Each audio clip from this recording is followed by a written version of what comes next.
आला गेला की ठेकेदारी कुठून. अरे तो इतका हास्य म्हणजे तो एक जर ठेका घेतला की डबल दिसतच नाही. कोणी उठलं की ठेकेदार भाऊ, अरे ठेका घेतला तो मरतेच तो कार्यक्रम. त्यालाही काही भेटत नाही, मलाही काही भेटत नाही. मागे मागे फिरून ते भेटणार थोडी आहे. कारण मी सार्वजनिक काम करणारा आमदार आहे. वैयक्तिक माझ्याकडून काही कामं होतील, काही होणार की नाही ते काम. राजकारणापासून आपल्याला वेळ कुठे आहे. थोडं मात्र म्हणणं आहे की राजकारणामध्ये 2% डोकं टाका, तर हा मतदारसंघ विकसित होईल आणि देशही विकसित होईल. मला माहिती नाही, पण मला माहिती आहे की मी जेव्हा राजकारणात आलो, म्हणजे आज पार्श्वभूमी सांगतो आता, की जेव्हा राजकारणामध्ये येण्याचं मी हे केलं की आपल्या राजकारणामध्ये गेलं पाहिजे. आता त्यावेळेस तुम्ही फार लहान होतो. तुमच्यासारखे बरेचसे मुलांचं स्वप्न असते की मी याच्यातपर्यंत गेलो पाहिजे, या पदावर गेलो पाहिजे, या क्षेत्रात मी पुढे पाहिजे, त्या क्षेत्रामध्ये मी पुढे गेलो पाहिजे, असं प्रत्येकाचं असं वाटत राहत. मलाही वाटायचं की मी राजकारणात पुढे गेलो पाहिजे. लहानपणापासून तर वाटायचं.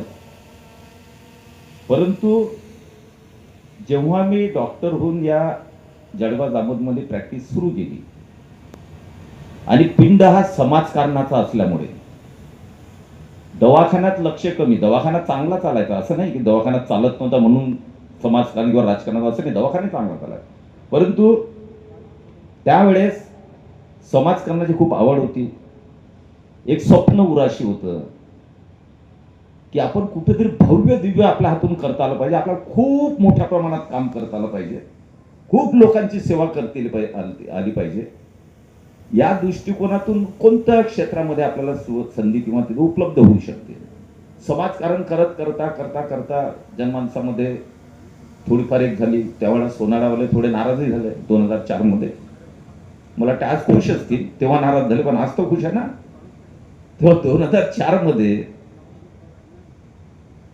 राजकारणामध्ये सगळ्यांच्या आशीर्वादाने तिकीट मिळालं, तेव्हापासून प्रवास चालू झाला. पण तो काही राजकारणामध्ये ध्येय हे नव्हतं की राजकारणामध्ये यायचं आहे, मला आमदार बनायचं आहे आणि खूप काही, हे ध्येय नव्हतं. या समाजकारणामध्ये राजकारणामध्ये येण्यासाठी जी मी परिस्थिती त्यावेळेस 2004 साली पाहतो, त्यापूर्वी पाहत होतो की माझा मतदारसंघ कसा आहे, मी जिथं राहतो, मी जिथं आता वैद्यकीय शिक्षण घेऊन या आपल्या भागामध्ये मी आता दवाखाना टाकून थांबलो आहे. पण जेव्हा मी त्यावेळेसची पूर्ण मतदारसंघातली किंवा आजूबाजूच्या गावांची परिस्थिती पाहतो की एकही गाव असं नव्हतं की ज्याला रस्ता होता चांगल्या प्रकारचा. आणि सर्वात म्हणजे शेगाव ते जळगाव जामोद होता. हाच रस्ता, रस्त्यातून गाडी कुठून, गाडीतून रस्ता कसा चालवायचा याची त्यावेळेसची विवंचना होती. पिण्याचा पाण्याचा विषयच नव्हता. आणि या सगळ्या याच्यामध्ये असं वाटायचं की आपण काहीतरी केलं पाहिजे, आपल्यासाठी करू शकतो, बदल घडवू शकतो. आणि त्यामध्ये जनते जर सहकार्य केलं तर निश्चित आपण करू शकतो. आणि सुदैवाने लोकांनी विश्वास टाकला 2004 मध्ये. आणि जेव्हा जो माणूस क्षणिक आणि तात्काळ नियोजनाचा आपण विचार करतो, तेव्हा ते नियोजन यशस्वी होत नाही, त्याला न्याय देता येत नाही. म्हणून जेव्हा तुमच्या हाती जी ध्येय किंवा ज्या पद्धतीने तुम्हाला ते पद मिळतं, त्यावेळेस तुम्हाला नियोजन हे खूप दूरदृष्टिकोन ठेवून पुढचं काय आपल्याला कोणत्या वर्षी आणि कोणत्या सालामध्ये कोणत्या टप्प्यामध्ये काय केलं पाहिजे त्याचं नियोजन 20-25 वर्षाचं नियोजन पहिल्या वर्षी करावं लागतं. त्याचे टप्पे ठरवावे लागतात.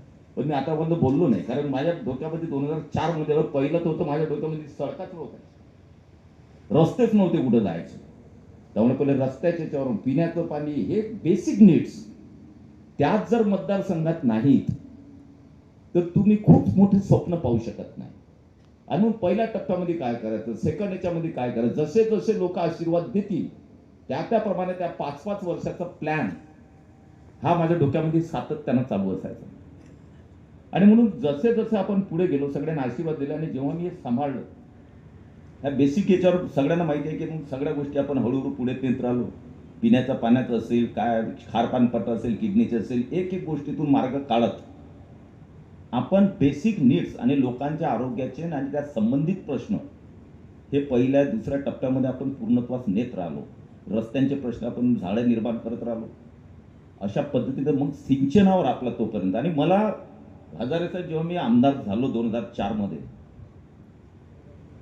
तेव्हा जिगाव प्रकल्प आहे, जिगाव प्रकल्प आहे, त्याचा नवीन नाटक एवढं कुठं अभ्यास होता जिगाव प्रकल्प आणि एवढा मोठा प्रकल्प. ठीक आहे.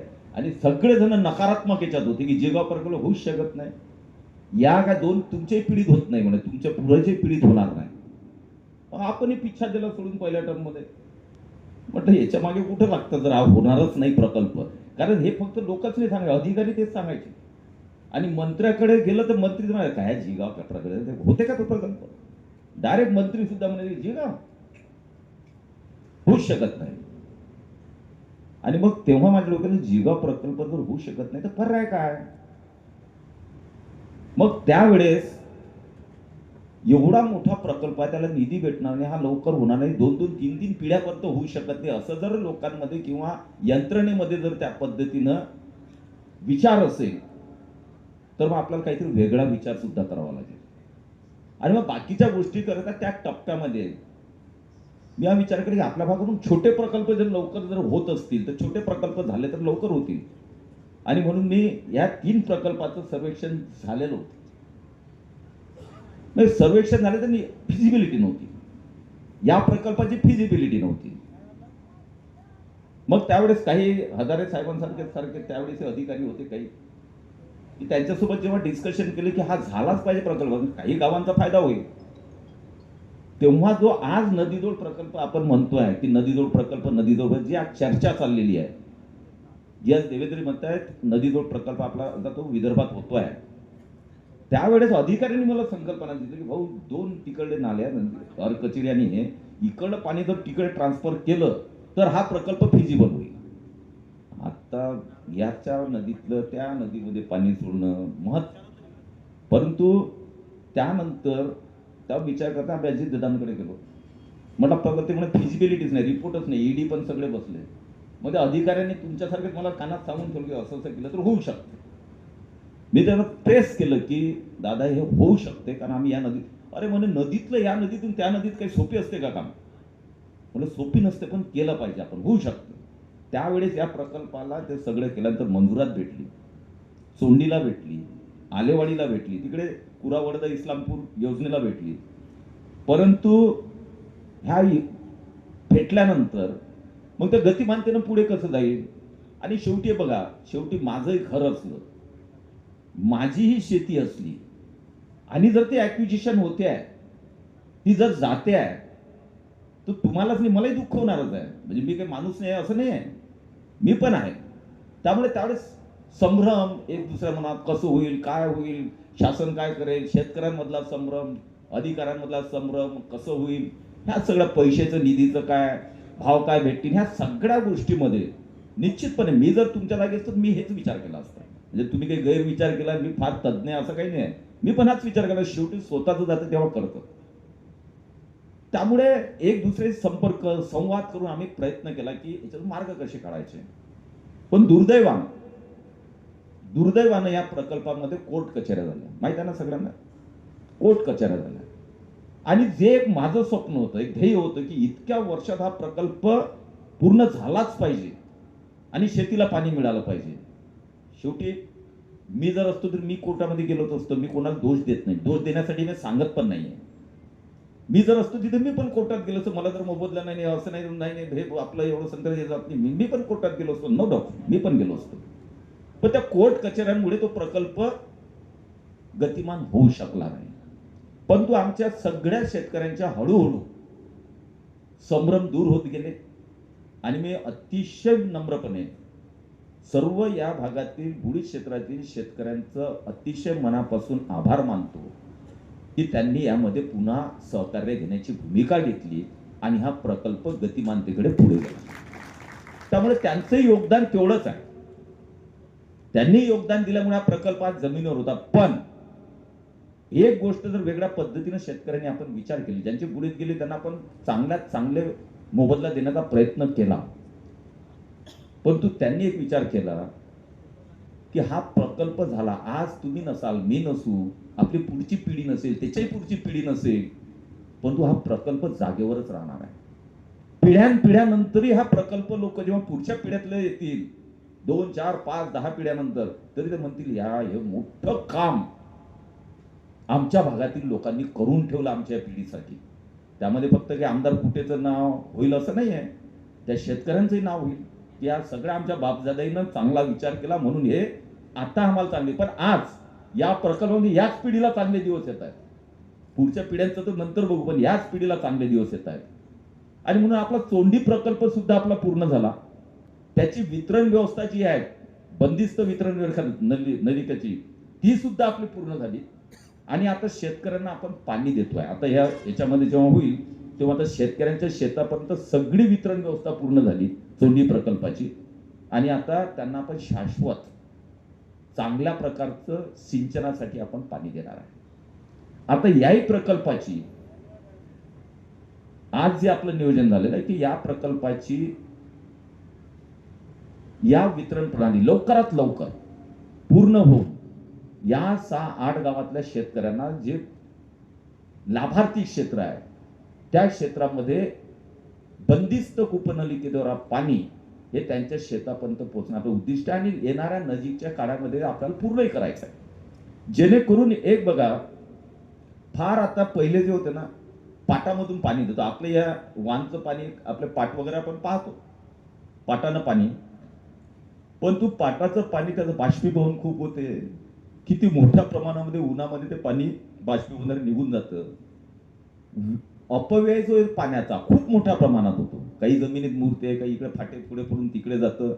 त्यामुळे 50% पाणी ते आपल्या हातातून निघून जातं. 50%च पाणी आपल्याला वापरता येतं. या बंदिस्त कूपनलिकेची या 8-10 वर्षातच या योजनेचं याच्यावर हे आला. आणि त्यामध्ये मला आनंद या गोष्टीचा आहे की आपले सगळे प्रकल्प आपण याच्यामध्ये घेतले. जे पहिले पाटबंधाऱ्याचे जे आपले पाटाद्वारे पाणी होतं ते सगळं आपण कूपनलिकेद्वारे, बंदिस्त नलिकेद्वारे पाणी योजना, म्हणजे जिगाव पासून तर सगळेच प्रकल्प. म्हणून हा मतदारसंघ बघा तुम्ही, आता कुरा वडोदा इस्लामपूरची हजारासाठी मोठी हिस्ट्री आहे की तो प्रकल्प झाला, काम चालू झालं, 90% प्रकल्पाचं काम झालेलं आहे. आणि या प्रकल्पाचा खूप मोठा प्रकल्प आहे. 90% काम पूर्ण झालं. बरं, हे आमचे कासार साहेब, तुम्ही म्हणजे कासारच ना, तुम्ही मार्गदर्शन करणार होते पण पुढे करा. कारण कुरा वडोदामध्ये ही पाणी वापर संस्थेने ऑलरेडी आम्ही सगळ्या करून मोकळे झालेला आहे. कारण पाणी वापर जेव्हा तो प्रकल्प, आता बघा मोठा प्रकल्प आहे, जेव्हा दृष्टिक्षेपात प्रकल्प आला की आता 70% त्या प्रकल्पाचं काम झालं, चला आता पाणी वापर संस्था ज्या आहेत आपण रजिस्टर कराव्या जेणेकरून वितरण प्रणाली होईल. त्यावेळेस आपल्या शेतकऱ्यांच्या संस्था निर्माण झालेल्या असाव्यात ते पाणी व्यवस्थित व्यवस्थापन करण्यासाठी, व्यवस्थित वापरण्यासाठी. आणि हे नियंत्रण सगळं शेतकऱ्यांचं असावं यासाठी त्या संस्था आपण निर्माण करतो, त्याची शिखर संस्था आपण निर्माण करतो. ती ह्या सगळं नियोजन जे आहे ती संस्था चालवते. कुरा वडोदा इस्लामपूरमध्ये आम्ही तेव्हा 70-80% तो दृष्टिक्षेपात प्रकल्प आला आणि वितरण व्यवस्थेचा आम्ही टेंडर काढणार. त्यापूर्वी आमच्या ह्या सगळ्या पाणी वापर संस्था शेतकऱ्यांच्या तयार झाल्या, शिखर संस्था सगळं रेडी झालं. आणि जेव्हा आपण आता वितरण व्यवस्थेवर जाणार तर देशामध्ये खूप तज्ञ किंवा खुसपट करणारे लोक खूप आहेत आपल्या देशामध्ये. म्हणजे आपल्या देशामध्ये प्रत्येक गाव आहेत म्हणून खुसपटा काढतात की नाही, खपल्या काढायचं काम, तसे काढणारे लोक भरपूर आहेत. आलं एकाच्या मनामध्ये, टाकली जनहित अशी एका दाखल केली सुप्रीम कोर्टामध्ये. सुप्रीम कोर्टामध्ये जनहित याचिका दाखल केली दिल्लीमध्ये. आणि त्यामध्ये ज्या प्रकल्पांना एन्व्हायरमेंट क्लिअरन्स नाही, त्या न घेता जे प्रकल्प चालू झाले देशामध्ये ते सगळ्यांवर स्टे द्यावा अशी एक जनहित याचिका कोर्टामध्ये दाखल झाली. आणि सुप्रीम कोर्ट आहे, आता सुप्रीम कोर्टाने पाहिलं की अरे याचं तर एन्व्हायरमेंट क्लिअरन्स झाले नाही, या प्रकल्प झाले कसे, आता सगळ्या गोष्टी चालतात, त्यांनी स्टे देऊन टाकला. 3 ते 4 वर्ष झाले सुप्रीम कोर्टामध्ये ती केस चालू आहे. त्यामध्ये कुरा वडोदा इस्लामपूर योजना म्हणजे पूर्णत्वास आलेला प्रकल्प वितरण प्रणालीवर आपल्याला जातोय. आणि तो प्रकल्प आज सुप्रीम कोर्टात 4 ते 5 वर्ष झाले अटकला. पण आमचा प्रयत्न आहे, आम्ही मागे दिल्लीला जाऊन आलो, मंत्री महोदयांशी भेटून आलो, माननीय देवेंद्रजी फडणवीस स्वतः पाठपुरावा करतायत. आणि आपण आता शासनाच्या वकील जे आहेत त्यांच्या बरोबरच आपण प्रायव्हेट वकील सुद्धा आपले त्याच्यामध्ये इंटरव्हेन केलेले आहेत, जेणेकरून तो लवकर निर्णय व्हावा. आमच्या प्रकल्पापुरता निर्णय द्या, कारण आपला प्रकल्प 90% झालेला आहे. आणि आम्ही सुप्रीम कोर्टाला विनंती केलेली आहे की जे 30, 20, 10% किंवा असे झाले त्यांचं तुम्ही बघा, पण आमचा प्रकल्प पूर्णत्वास आहे, त्यामुळे आता थांबवणे इष्ट नाही. त्यामुळे या प्रकल्पाला तुम्ही याच्यातून बाहेर काढण्यात यावं, असं आपलं प्रायव्हेट वकील आपण मोठमोठे वकील ठेवून आता ते इंटरव्हेन करतायत. आणि मला पूर्ण आशा आहे की येणाऱ्या काही कालावधीमध्ये तो प्रकल्प त्याच्यातून सुप्रीम कोर्टातून निघेल आणि याच प्रकल्पाबरोबर तोही प्रकल्प तेवढा गतिमानतेनं पुढे, कारण आपण पैसाच खर्च करू शकत नाही. पैसा आहे पण सुप्रीम कोर्टात प्रकल्प अटकलेला आहे, खर्च करू शकत नाही. आर कचेरी सुप्रीम कोर्टामध्ये होता, त्यामुळे 3-4-5 वर्ष आपले तसेच गेले. शेवटी त्याच्यातून निघायचं तेच निघालं. आणि म्हणून या अशा परिस्थितीमध्ये आज हा मतदारसंघ जिगाव प्रकल्प आपण पाहतोय की आपलं पहिल्या लिफ्टचं, आपलं मनसगावच्या लिफ्टचं शेगावमध्ये जे 10,000 हेक्टर आहे की 5,000, 10,000 हेक्टरचं पाणी आहे. आपण केव्हा देऊ शकतो? वितरण प्रणाली आपली चालू आहे, वितरण प्रणाली आपली पूर्णत्वास येते. आता आपल्या जिगाव प्रकल्प की जो मी आमदार झाल्यानंतर सगळे जण तो प्रकल्प पिढ्यानपिढ्या होणार नाही, कशाला भाऊ त्याच्यात लक्ष देता. म्हटलं ठीक आहे बाबा, आता मलाही काही समजत नाही. पहिलं मला हळूहळू पुढे गेलो तर समजायला लागलं. जेव्हा मी मंत्र्याकडे झालं जिगाव प्रकल्प पैसे नाही, 50 कोटी द्यायचे राव, 100 कोटी प्रकल्प चालला. आता 50,000 कोटीवर 50-100 कोटी कुठे प्रकल्प होणार, म्हणून मी त्याचा पिछा सोडला होता. पण मी खरोखर ज्या माणसामध्ये जे असेल त्या माणसाबद्दल बोललंच पाहिजे. माननीय देवेंद्रजी फडणवीस अतिशय दूरदृष्टी असणारा नेता आहे महाराष्ट्राचा आहे. आणि मला आठवतं की जळगाव जामोदमध्ये आपली आढावा बैठक होती पूर्ण जिल्ह्याची, ते मुख्यमंत्री असताना झाल्यानंतर पूर्ण जिल्ह्याची आढावा बैठक ही जळगाव जामोदमध्ये आपण ठेवली. मुख्यमंत्री साहेब होते, कॉलेजवर आपण मोठा पेंडॉल टाकून तिथं पूर्ण जिल्ह्याची आढावा बैठक अधिकाऱ्यांची सांगितलं. म्हणजे जिगाव प्रकल्प हो झाला पाहिजे, खूप स्लो चालू आहे, आपण म्हणे वॉर रूम मध्ये घेऊ. आणि त्यांची वॉर रूम डेली जिथून फॉलोअप होतं त्या वॉर रूम मध्ये जिगाव प्रकल्प घेण्यात आला. आणि माननीय नितीनजी गडकरींनी त्यांना बळीराजामध्ये सुद्धा घेतलं. आणि तेव्हापासून 2016 पासून या प्रकल्पाला 17 पासून या प्रकल्पाला गती मिळाली. आणि तुम्ही आश्चर्य कराल किती हजार कोटी भेटले आपल्याला, 10,000 कोटी रुपये. की 2014 पर्यंत ज्या प्रकल्पाला 400-500 कोटी रुपये, 600 कोटी पर्यंत खर्च होता, तो या 10 वर्षामध्ये 10,000 कोटी रुपये त्या प्रकल्पाला. आता तर पटापट पैसे देणं चालू आहेत. आता वितरण व्यवस्थेचीही टेंडर झालेले आहेत, तेही कामं चालू आहे, लिफ्टचे कामं झालेले आहेत, प्रकल्प पूर्णत्वास जातो आहे. आणि म्हणून आता दृष्टिक्षेपात जिगाव प्रकल्प आला. हा प्रकल्प म्हणजे या जिल्ह्याचं नाही तर अकोला जिल्ह्यातही देतो आपण 5,000 हेक्टर, मला वाटतं ना 10,000 हेक्टर अकोला जिल्ह्यात. या 2 जिल्ह्यामध्ये सिंचनाची व्यवस्था मोठा महत्वाकांक्षी प्रकार, त्यामुळे पूर्ण अर्थकारण जे आहे. आता हे 3 प्रकल्प आपले, एक आपला कुरावडदवा इस्लामपूर, 4 आणि 5वा आपला जिगाव. मी जेव्हा इलेक्शन मध्ये सांगायचं नरसिंहाजी तुम्ही रात्री चांगलं लिहिता म्हणून तुम्हाला तुमचं नाव घेतलं मी, की तुम्ही चांगल्या प्रकारे लिखाण करता म्हणून. त्यामुळे मी जे इलेक्शन मध्ये बोलतो ना भाषणामध्ये, जे होणार असते, जे झालेलं असते, जे होणार असते, जे मी करू शकतो तेवढंच मी आश्वासन देत असतो, त्याच्या व्यतिरिक्त आश्वासन देतच नाही.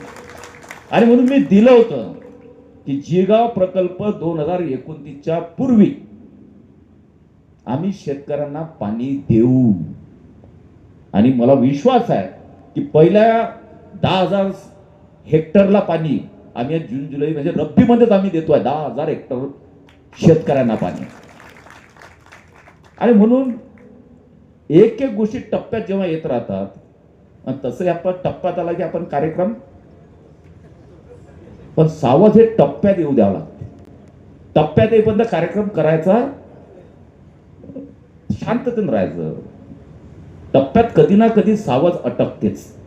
तर आपण हे सावज नाही आपलं, पण आपले प्रकल्प जेव्हा टप्प्यात येतात तेव्हा आपण ते पूर्ण करण्यासाठी अजून जोर लावत असतो.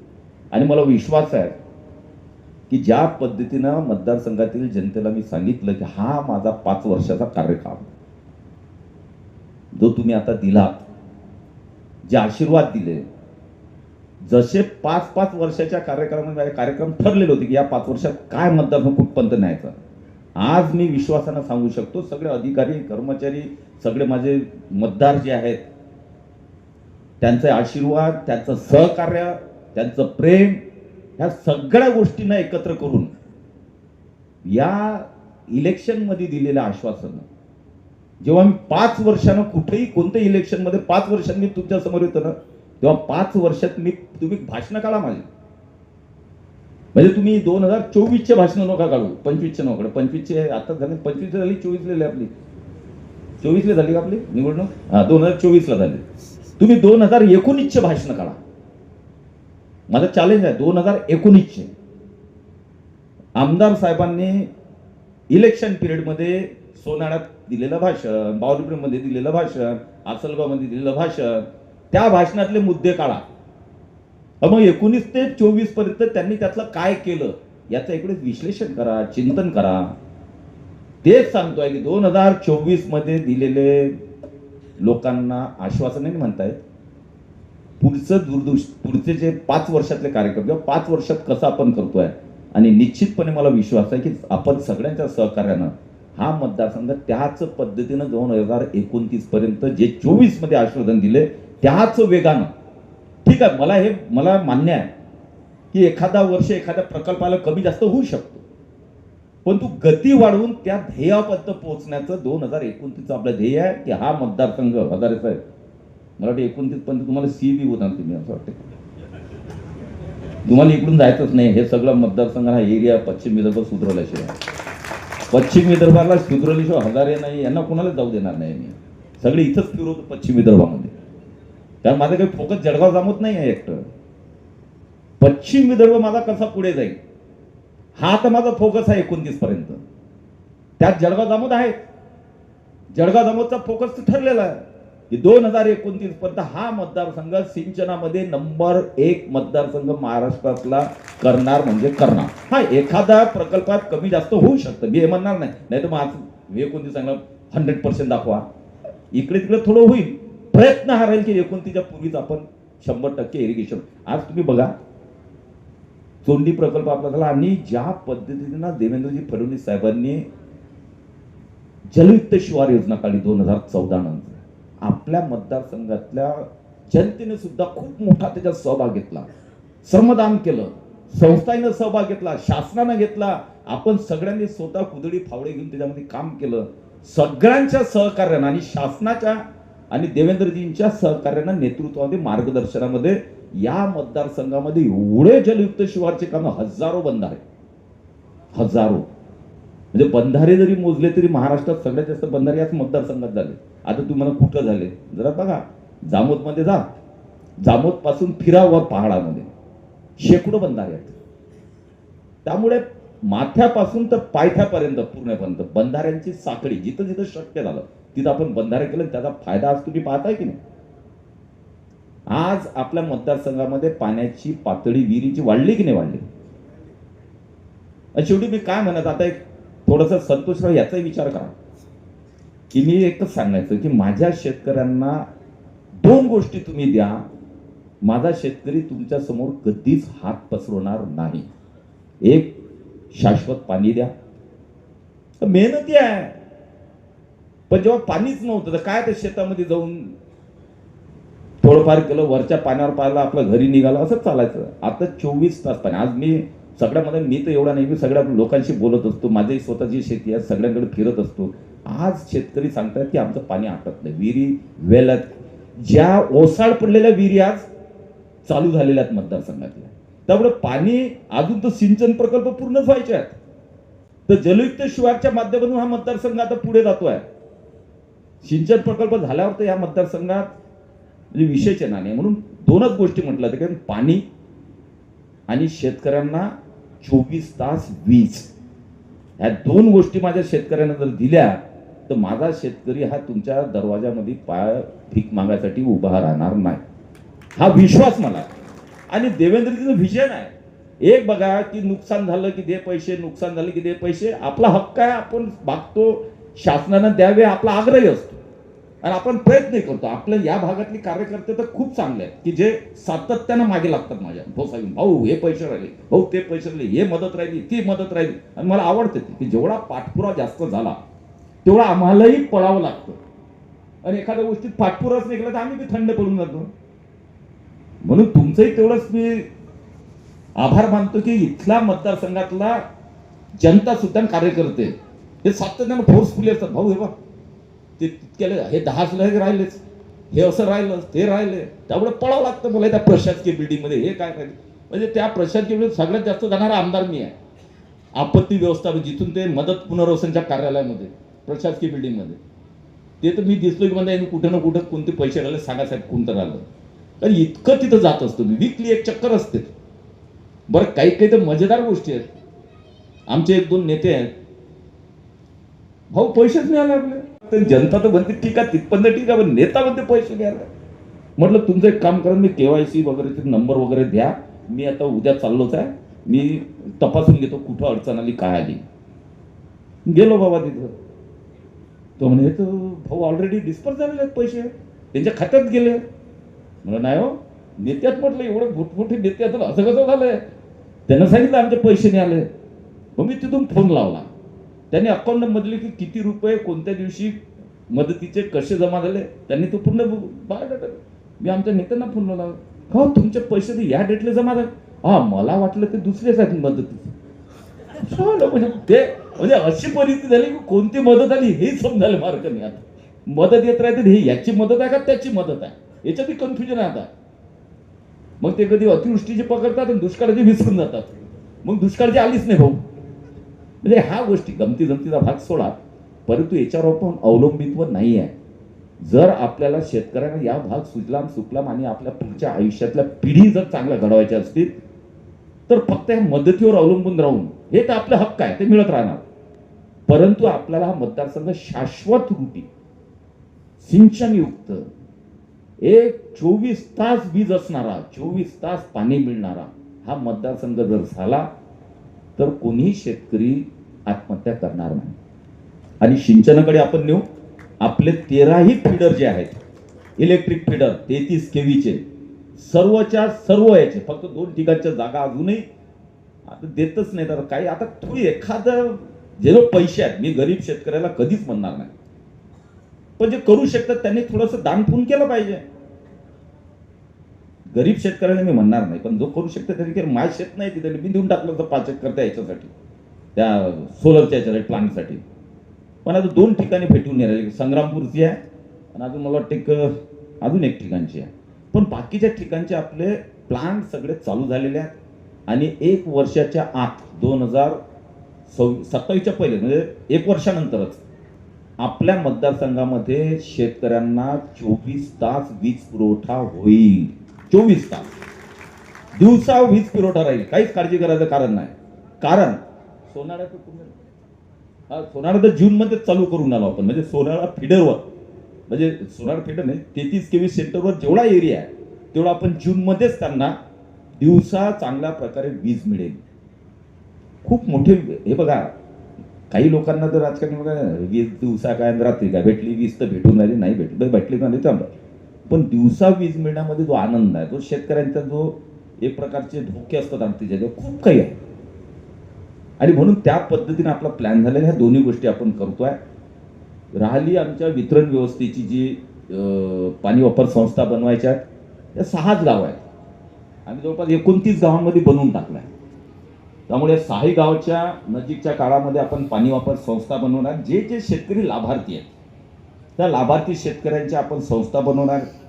त्या संस्थांची अजून शिखर संस्था राहील आणि त्या माध्यमातून पाण्याचं नियोजन जे आहे, जेव्हा हे पाणी आपण वितरण व्यवस्थेतून देऊ तेव्हा त्याचे रेट काय असतील, कारण फुकट तर मिळणार नाही ना. थोडंफार जर आपण कमीत कमी ठेवण्याचा प्रयत्न करू. शेवटी ते पाणी त्याच लोकांना घ्यायचं जे शेतकरी ते लाभार्थी आहेत, त्यामुळे त्यांनाच ते पाणी वापरायचं आहे. आणि पिकं 12 महिन्यात तुम्हाला जेवढे कष्ट घेता येतील तेवढे कष्ट घेऊन तुम्हाला तुमची समृद्धी करता येणार. त्यामुळे त्या पद्धतीने त्यांनीच नियोजन करायचं, त्यांनीच जमा करायचं, त्यांनीच ती संस्था चालवायची, त्यांनीच ते पाण्याचं नियोजन त्यांच्याच अखत्यामध्ये सगळं होणार. त्यामुळे आपण त्या संस्थाही बनवू, त्याचाही आराखडा बनवू. फक्त फक्त विनंती आता शेवटची एवढीच आहे, सगळ्या गोष्टीमध्ये आम्ही वाटेल तेवढा सपोर्ट केला. म्हणजे असा एकही शेतकरी म्हणू शके की भाऊनं चांगला मोबदला मिळावा म्हणून सपोर्ट केला नाही, सगळ्यांना करण्याचा प्रयत्न केला आम्ही. परंतु आता एक विनंती एवढीच आहे की ही वितरण प्रणाली आहे.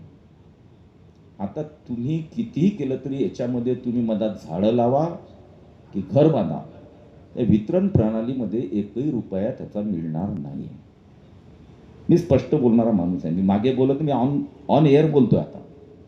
आणि जर तुम्ही तसं केलं तर जय श्रीराम होऊन जाईल. जी जिथपर्यंत चालली वितरण तिथपर्यंत ठीक आहे, नाही तर बंद होऊन जाईल. कारण एक बघा की वितरण प्रणाली जी आहे, छोटे छोटे पाईप आहेत, ते पाईप जमिनीच्या खालून टाकण्यात 5 फुटाच्या, किती फुटाचं आहे आपलं ते 5 फूट, 5 फुटाच्या खाली शासकाचा अधिकार असतो, तुमचा माझा नाही. या देशामध्ये कायदा आहे, 5 फुटाच्या खाली गेल्यानंतर शासन त्याचा मालक आहे. फक्त 5 फूट आपल्याला पेरणीसाठी, जरी आपली मालमत्ता आपल्या नावावर आहे तरी 5 फुटापर्यंत आहे. 5 फुटाच्या खाली शासन आहे. त्यामुळे एवढी पाईपलाईन आपली चालली तर मग अशी चालली त्याच्यामध्ये 10 झाडं लावून टाकायचं नका करू. माझी विनंती आहे. आता मी कंटाळलो या विषयाने, रिअली सांगतो, फ्रस्ट्रेशन येते आता या गोष्टीमध्ये.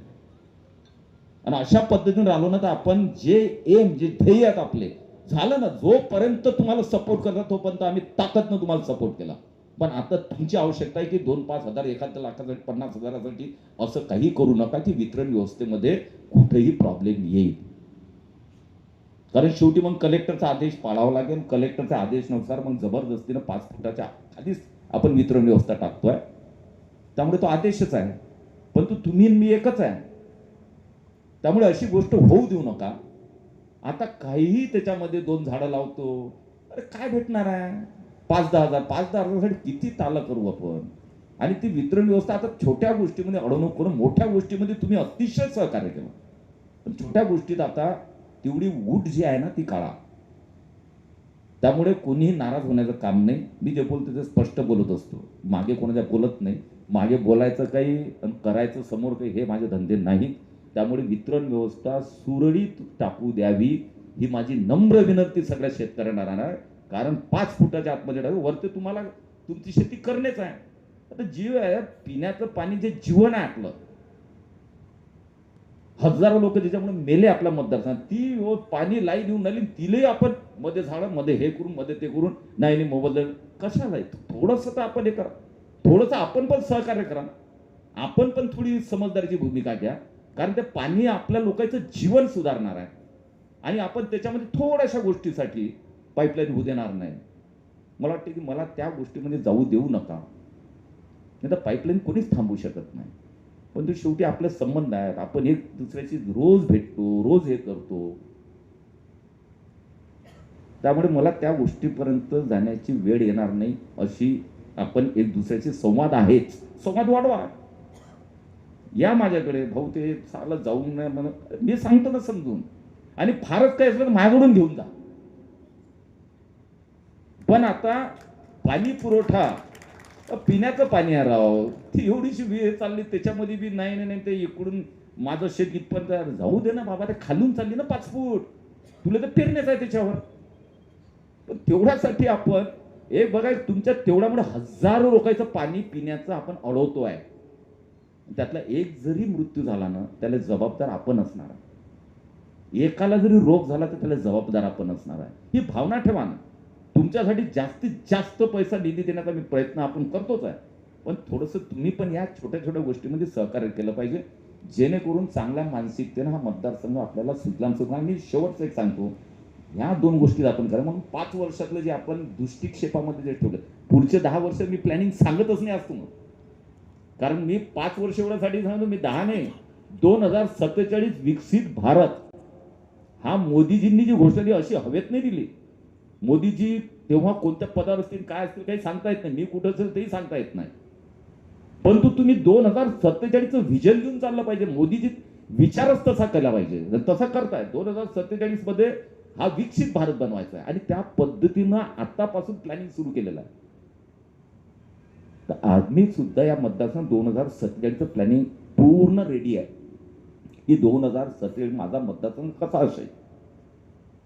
मॉडेल कसं असेल माझ्याबद्दल, काय रोजगाराच्या संधी असतील, कोणते कारखाने असतील, काय असेल, कॉलेजेस कोणते आणायचे आहेत, ह्या सगळ्या गोष्टीचा एक आराखडा माझ्या डोक्यामध्ये ऑलरेडी फिट आहे. ठीक आहे, संधी भेटेल नाही भेटली तरी आपण करणार आहे ना. लोकांनी नाही संधी दिली तर याचा अर्थ काय आपण थांबणार आहे असं नाही आहे. लोकांनी नाही संधी दिली तरी आपलीच संकल्पना जी आहे ती राबवण्यासाठी आपण सगळे एकत्रित काम करूया. म्हणून 2047 आपला प्लॅन रेडी आहे. आज तूर्त 2029 चा प्लॅन आहे. सिंचन, वीज पुरवठा आणि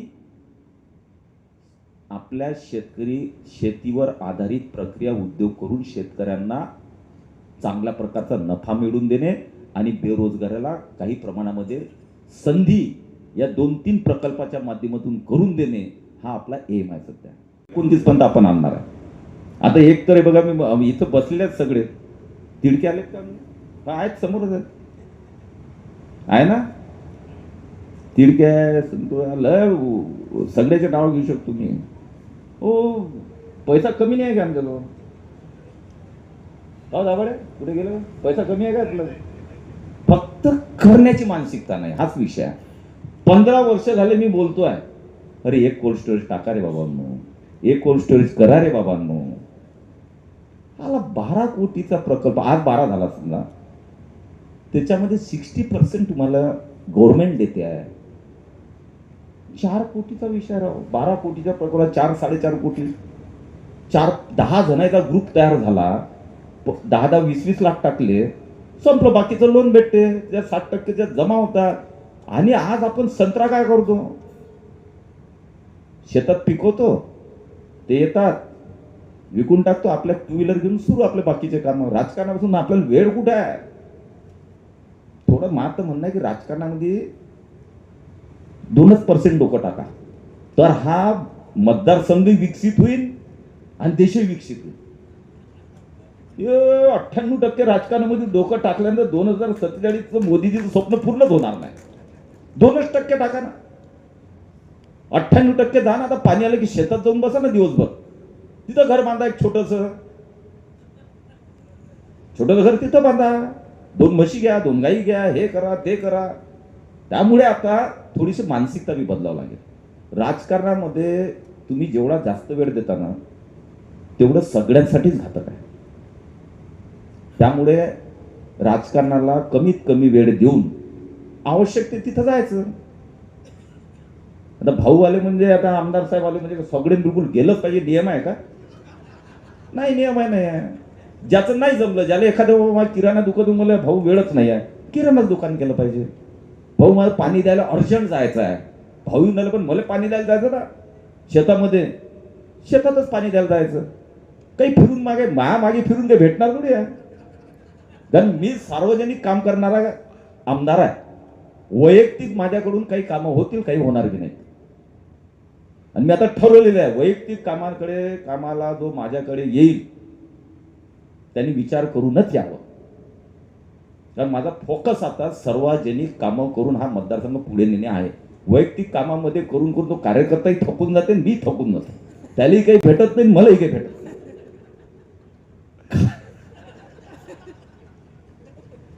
आला गेला की ठेकेदारी कुठून, अरे तो इतका हास्य मजा, तो एक जर ठेका घेतला की डबल दिसतच नाही. ठेकेदारी करणं काम कोणाचं आहे? ज्याच्यावर कोणी इस्टॅब्लिशमेंट आहे, ज्याचं पैसा, सगळे लायसन आहे, सगळ्या गोष्टी आहेत, कोणी उठलं की ठेकेदार भाऊ, अरे ठेका घेतला तो मरतेच तो कार्यक्रम. तो म्हणते भाऊ तो अधिक पैसेच नाही काढत, ते व्याजाने एवढे आणले, 5-10% व्याजाने पैसे त्या कामाला लावायले. त्या व्याजामध्ये येतात, नफा तर राहिला, घरातून 50 टाका लागतात त्याच्यात. बंडू बरोबर आहे ना?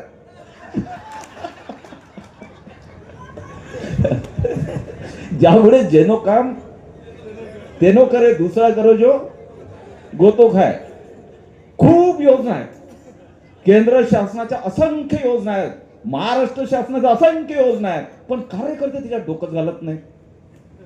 कृषीमध्ये घाला बरं, किती योजना आहेत. स्टार्टअप पासून तर इतक्या योजना आहेत त्या कृषीमध्ये. छोटे छोटे उद्योग आहेत, प्रक्रिया करणारे उद्योग आहेत, ज्यांना डोक्यात ते घालतात. परमनंट त्यांची जिंदगी तयार करतात. आणि उठलं सकाळी भाऊ ते कामं निघले त्याचा ठेकादा नाही. अरे हा झालं ना, तू मेला समजा त्याच्यात मीच झाले, तू बेटा डबल उठणार नाही एवढं धाराट. पण आता मला नाही म्हणता येत नाही भाऊ, म्हणजे मी किती काम केलं तुमच्यासाठी आणि मला ठेका नाही. तो तुमच्या जवळचा आहे आणि मी का दूरचा आहे. अरे बाबा तूही जवळचा आहे, तोही जवळचा आहे, पण तुम्ही मरणार आहे मला माहिती आहे. त्यामुळे ज्याला मरायचं असं मला प्रेम येते की बा हा मेला नाही पाहिजे माझा कार्यकर्ता, म्हणून मी त्याला प्रेमानं समजतो भाऊ नको पडू याच्यात. पण आता कुणी समजतच नाही त्याला, मी काय करणार आहे. अनुभव सगळ्यांना चांगले आलेले आहेत राजू मुयांडे, बरोबर आहे. खूप छान अनुभव सगळ्यांना आलेले आहेत. त्यामुळे याच्यातून बाहेर पडा. ज्यांना का ठीक आहे ना, ज्याच्या ज्याने होत आहे शक्य त्याने करा. पण सगळं ठेकेदारी घुसलं तर कसं होईल. आणि तो त्याला सांगते, तो त्याला सांगते तू माग, हा म्हणते त्याला तू माग, असं धोका करू. आपल्याला सगळ्यात मोठं ध्येय मतदारसंघ पुढे न्यायचं आहे.